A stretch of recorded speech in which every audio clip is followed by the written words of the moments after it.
drama. Thank you very much. Good afternoon. My name is Ridley. I'm graduating in May with a double major in business administration and English literature. And this is my presentation. I am not what I am, tensions of identity in Shakespearean drama. Shakespeare's Richard II tells the story of Richard's rather forceful deposition by his cousin Bolingbroke, who becomes King Henry IV. During this process, Bolingbroke asks Richard, "Are you contented to resign the crown?" To which Richard replies, no, for I must nothing be. Therefore, no, for I resign to thee. Now mark me how I will undo myself. I give this heavy weight from off my head. Richard's response equates a kingship not just to a position that he holds, but to a core piece of his identity that when removed undoes his identity. However, the perception of Richard II as a substandard king, along with the belief that Bolingbroke had the qualities required to be a successful king, served to act as validation of the removal and replacement of the anointed king of England. This narrative highlights a key set of assumptions concerning the source of the king's identity. Is being king something ontological? That is one's identity as king something God-given, inherent by birth? Or is being king something performative? That is kingship determined simply by acting like a king, by behaving in a way that's perceived to be king-like? Shakespeare never really answers these questions. In this study, I wish to use this paradox about royal identity as a springboard to interrogate Shakespeare's portrayal of other kinds of identities, specifically racial, religious, and class identities. I wish to argue that this same tension between the ontological and the performative defines the parameters of almost all Shakespearean character development. In other words, Shakespeare seems continually to be raising the question of whether identity is something found in the essential self, or if it is something determined by action. The terminology I'm using is largely drawn from gender theory, particularly Judith Butler's Gender Trouble. In her discourse, Butler is exploring the source of gender identity as well as its flexibility. She proposes two different conceptualizations of gender identity. One assigned at birth, designated by inherent characteristics, and one that is performed through actions and behaviors. Butler ultimately rejects the idea that gender is in any way ontological or grounded in an essential reality about the self or the body. Instead, she argues that identity has much more to do with behavior and self-presentation, something she calls performativity. To what extent, then, did Shakespeare anticipate Butler's theoretical distinctions in other facets of identity? For my thesis, I will call this tension of identity the ontological tension. I came to be interested in this particular identity tension after sitting in both of Dr. Sheary's Shakespeare classes. I was intrigued that it was present in a number of very different plays concerning very different topics. I decided then that this was going to be my thesis topic. To address my inquiry, I decided to focus on two of Shakespeare's texts, each from a different genre, Othello and The Merchant of Venice. Not only do these plays have different genres, they each have the ontological tension present in a different aspect of identity. The tension in Othello is concerned with race and culture, while Merchant of Venice uses the tension in relation to religious identity. Othello follows the title character, a dark-skinned man frequently referred to as a Moor, and his tragic manipulation by Iago, a Pharisee and Venetian. The tensions in this play center around the racial and cultural identity of Othello, as well as the notoriously chameleon-like nature of Iago. While Iago's identity certainly can be called performative par excellence, what about Othello? Is his Moorish identity seated more in the ontological or performative self, or possibly both? I started my analysis of the character of Othello by getting an understanding of the term Moor and what it signified in 16th century Europe. I found that depictions of the Moor identity were conflicting and inconsistent. Emily Bartles, one of my sources, notes that the Moor was characterized alternately and sometimes simultaneously in contradictory extremes, as noble or monstrous, civil or savage. On top of this inconsistency, Moor was used as a general term for a number of different cultural groups, adding further confusion to the mix. These elements add together to create an ambiguous Moorish identity, which serves as a defining feature of Othello's character and a key component of his ontological tension. Following the conflicting depictions of the Moor identity described by Bartels throughout the play, two contradictory perceptions of Othello are presented, which serve as the foundation of his ontological tension. Othello's Venetian military service, along with his active participation in Venetian society, demonstrate his successful adoption of a Venetian identity separate from his Moorish identity, shown by descriptive terms like valiant Othello, general, and captain. Despite his successful integration, the negative conceptualization of the Moor identity is continually applied to Othello, especially as the plot progresses, identifying him through terms like barbarian and devil. These two perceptions of Othello establish the two sides of his ontological tension, with the Venetian identity cultivated by Othello serving as the performative identity, and the ambiguous Moor identity as his ontological identity. Aside from acting as the foundation for Othello's ontological tension, the use of these contradictory terms serves as a means of identity manipulation for others to use against Othello through the prescriptive power of racist language. Iago uses his own self-proclaimed performative identity to capitalize on the opportunity to manipulate Othello's identity. Iago's claim, "I am not what I am," allows him to insinuate himself in a position of power with Othello in order to return Othello to his supposed ontological Moorish identity. Not only is Iago pushing Othello towards this particular identity, he is also emphasizing the negative aspects that were associated with the Moorish identity and seeking to draw those characteristics out of Othello's character in order to link them to his ontological identity. It would seem that he is successful in this manipulation, as it results in Othello's murder of his wife Desdemona out of the jealousy over a situation constructed by Iago. However, the ontological tension in Othello remains unresolved, since once he is removed from Iago's manipulation, he returns to the Venetian identity that he has worked to establish.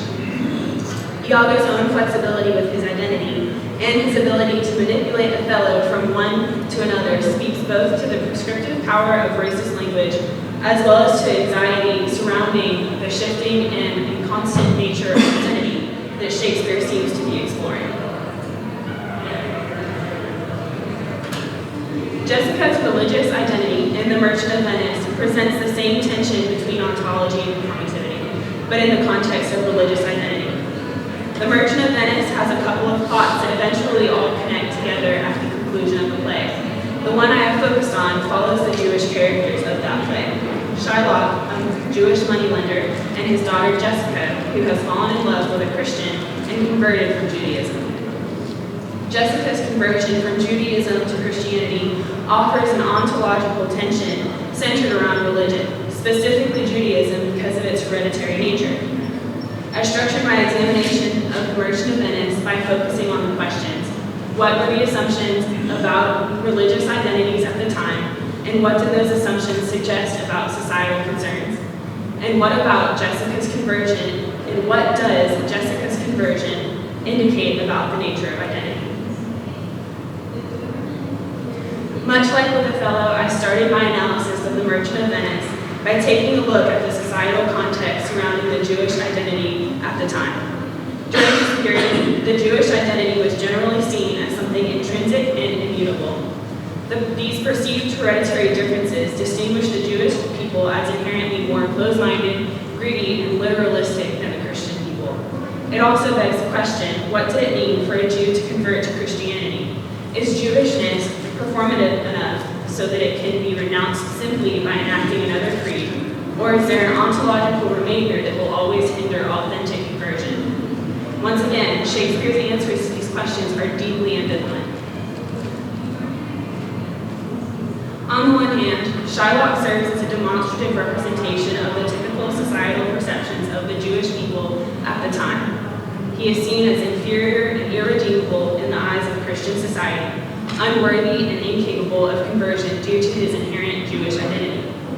Shakespeare uses Shylock's interactions with the other characters in the play to highlight the animosity between the Christian and Jewish people at the time.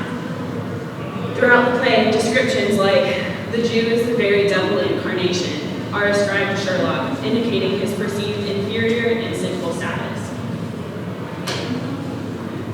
On the other hand, Jessica seems to exemplify the possibility of Jewish conversion, simply by acting like a Christian.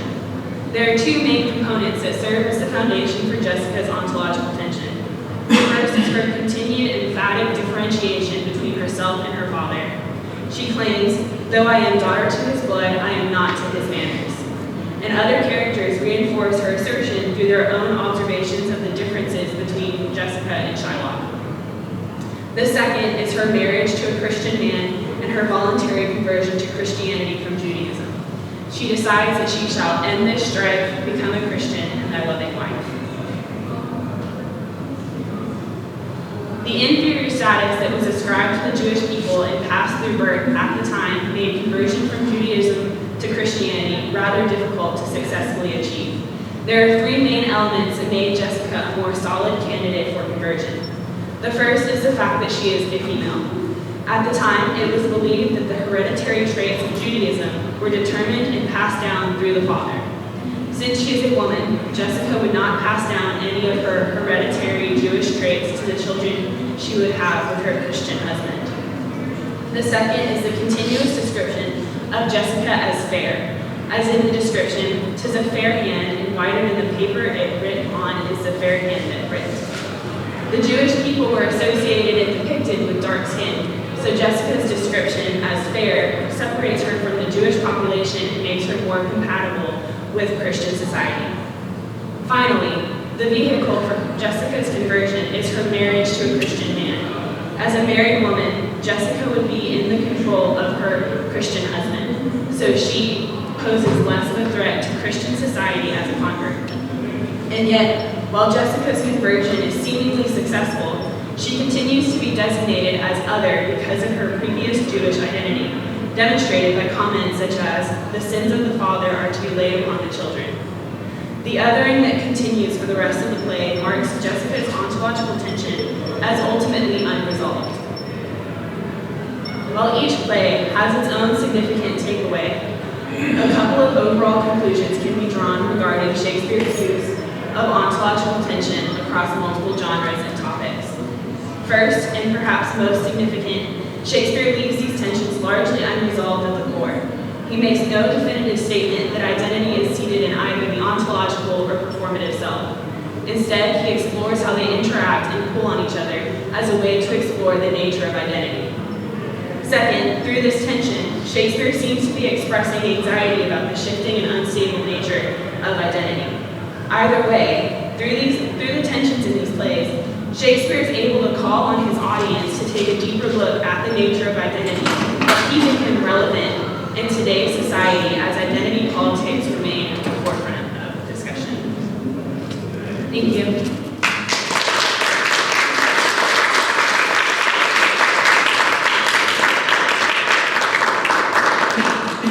Questions for Keely? If you look at shows in Merchant, Venice, Richard II, and Othello, which ones would you pick? Which ones would you pick? Did you consider other plays? I did. So other plays where this kind of tension was discussed was Romeo and Juliet was one, The Winter's Tale, Wow. and then there was a couple of others. Those are the ones off the top of my head right now. As You Like It is another one.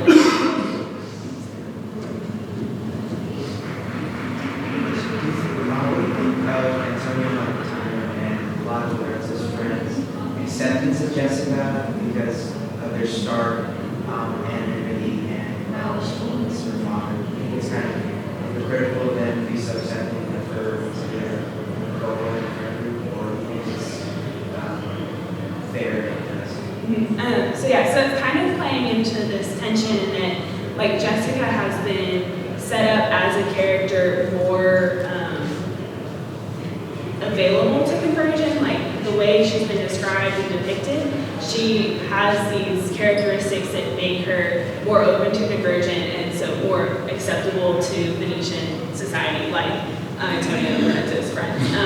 But there's also like a couple of people within, and it's, I'm blanking on the character's name, but he makes comments continually that she is still a Jew, like she still has the sins of her father. So like that's kind of where that tension lies, and that like she is accepted mostly, and a lot of it is like based off the fact like, ha, your daughter left you, like she chose to leave Judaism, like that's just further confirmation of the animosity we bear towards you, in reference to Shylock.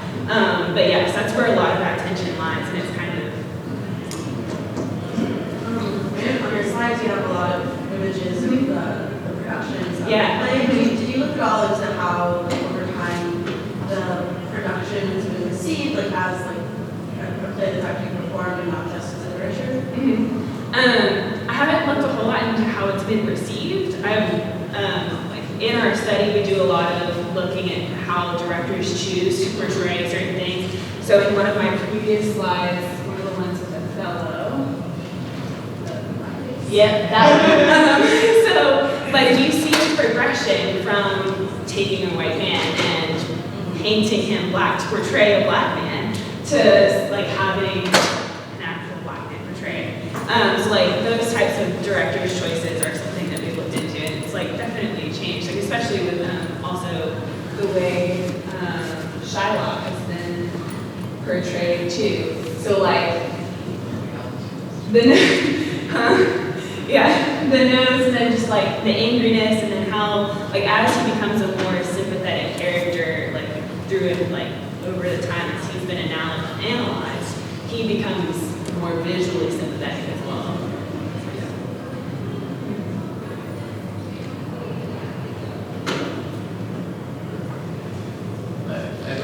You, of course you can.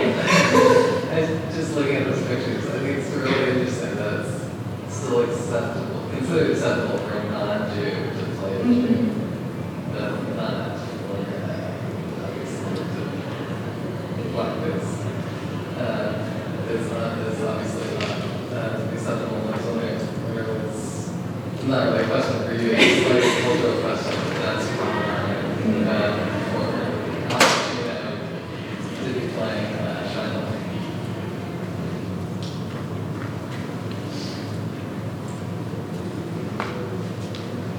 We'll transition from that question of how we answer to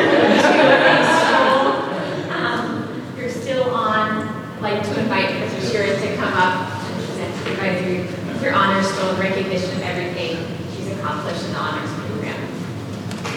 It's my great pleasure to present Kaylee Ridley with her honors stole. Kaylee has been one of the most vital participants in my classes at Dennis Senators, as well as on the England and Ireland study abroad trip that I was lucky enough to accompany. I got to know Kaylee in earnest in spring semester of 2017 when she took my course in Shakespeare's Comedies and Mysteries, where she quickly distinguished herself by taking chances with interpretive hypotheses, finding connections and insights between disparate texts that go far beyond the obvious, and by visiting me during my office hours for extra input on her work.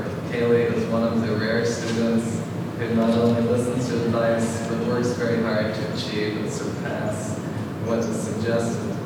In short, she deeply enjoys intellectual pursuits and sharing them with others, as you can see here. I can hardly think of a student with more energy and initiative. Not only is Kaylee a double major in English literature and business, but she's heavily involved in cross-country athletics as well as other activities. On a personal level, Kaylee Ridley is one of the most personal and likable people that I know, and it's been a joy to see her accomplish so much as a Hilltopper. So I think she definitely deserves this. And here you go.